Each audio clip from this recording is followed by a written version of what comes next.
Hi అండి, నిన్న night చల్లచల్లగా వర్షం పడితే వేడివేడిగా కేఎఫ్సి చికెన్ తినాలనిపించింది. సింపుల్గా చెప్తాను ఎలా చేయాలో. లెగ్ పీస్లని ఘాట్లు పెట్టుకోవాలి. లెగ్ పీస్లు అనేవి స్కిన్తోనే ఉండాలి, అప్పుడే టేస్ట్గా ఉంటుంది.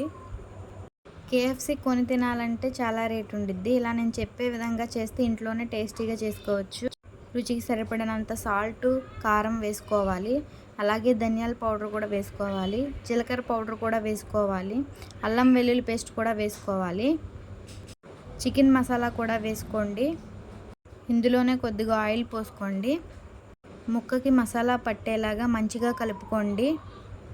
కలిపిన దాన్ని ఈలోపు ఫ్రిడ్జ్లో పెట్టండి ఒక 1 అవర్ ముందు. స్టవ్ వెలిగించి కడాయి పెట్టుకుని ఆయిల్ పోసుకోవాలి. ఒక ప్లేట్లో 1/3 కప్ మైదా, అదే కప్పుతో కార్న్ఫ్లవర్ కూడా తీసుకోండి.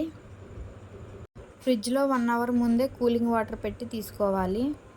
ఇందులోనే కారం, ధనియాల పౌడరు, చికెన్ మసాలా వేసుకుని బాగా కలుపుకోవాలి. కలిపిన తర్వాత ముక్కని ప్రెస్ చేస్తూ కలపాలి. ఆ తర్వాత ఐస్ వాటర్లో ముంచి మళ్ళీ ముక్కని పిండిలో కలపాలి. ఆ తర్వాత కడాయిలో వేసుకోండి. సిమ్లో పెట్టే వేగనియ్యాలి. ఒకవైపు గోల్డెన్ కలర్ వచ్చిన తర్వాత రెండో వైపుకి తిప్పుకోవాలి.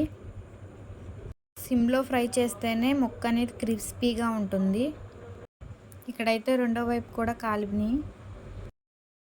ఇప్పుడైతే ఒక ప్లేట్లోకి తీసుకోవాలి.